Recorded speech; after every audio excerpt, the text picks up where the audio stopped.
Hello दोस्तों, स्वागत है आप सभी का एक बार फिर से आपके अपने चैनल हेल्थ ऋषि में। दोस्तों, आज के इस वीडियो में मैं बात करने वाला हूं हॉस्पिटल में यूज किए जाने वाले फ्लूइड के बारे में। यानी कोई पेशेंट अगर हॉस्पिटल में एडमिट होता है तो उसे कौन कौन सा फ्लूइड नॉर्मली दिया जाता है उसके बारे में मैं बात करूँगा इसमें। जैसे DNS हो गया, RL हो गया, NS हो गया, D5 है, D10 है और भी बहुत सारे फ्लूइड होते हैं, लेकिन नॉर्मली मैं बात करूँगा D5, DNS, D10, RL, NS के बारे में। तो वीडियो शुरू करने से पहले एक छोटा सा रिक्वेस्ट है कि अगर आप हमारे चैनल पे नए हैं तो चैनल को सब्सक्राइब कर लें और बेल आइकन को प्रेस कर लें, जिससे हमारे आने वाले नए वीडियो का नोटिफिकेशन सबसे पहले आप तक पहुंचे।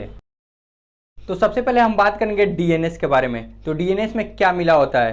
तो इसमें होता है डेक्सट्रोज 5% और सोडियम क्लोराइड। तो सोडियम क्लोराइड और डेक्सट्रोज का यह एक सोल्यूशन होता है।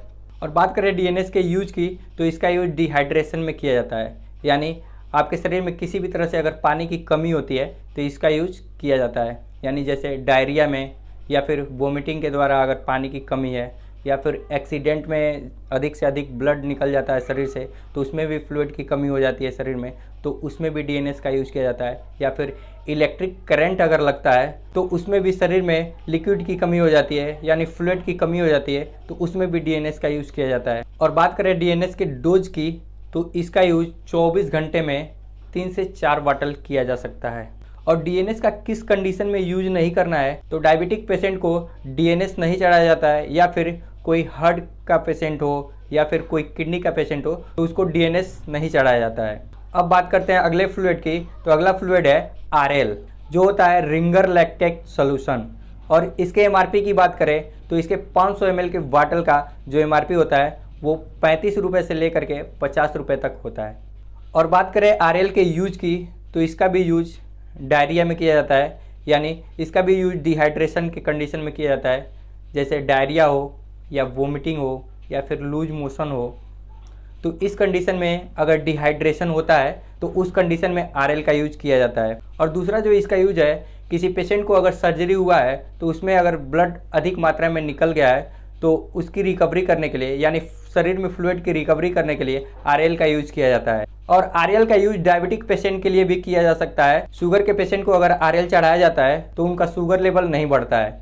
और बात करें इसके डोज की, तो इसका 3 से 4 बॉटल 24 घंटे में चढ़ाया जा सकता है। और इसको अगर ओवरडोज दिया जाएगा तो इसके कुछ साइड इफेक्ट आ सकते हैं। तो अब हम बात करेंगे NS के बारे में। तो NS में क्या मिला होता है? इसमें केवल होता है सोडियम क्लोराइड। और इसके MRP की बात करें तो इसके 500 ml के बाटल का जो MRP होता है वो होता है 35 से 40 रुपये। यानी 35 से 40 रुपये में ये मार्केट में आपको आसानी से मिल जाएगा।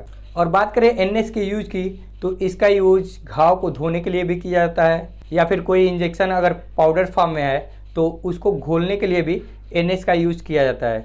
और NS का यूज डायबिटिक पेशेंट के लिए भी किया जा सकता है। डायबिटिक पेशेंट को अगर NS चढ़ाया जाता है तो उसका जो शुगर लेवल है वो बढ़ता नहीं है। और NS का भी यूज डिहाइड्रेशन में किया जाता है, जो फ्लूइड की रिकवरी करता है शरीर में। और बात करें कि NS किस पेशेंट को नहीं चढ़ाया जाता है, तो जिस पेशेंट का सोडियम लेवल बड़ा होता है उस पेशेंट को NS नहीं चढ़ाया जाता है।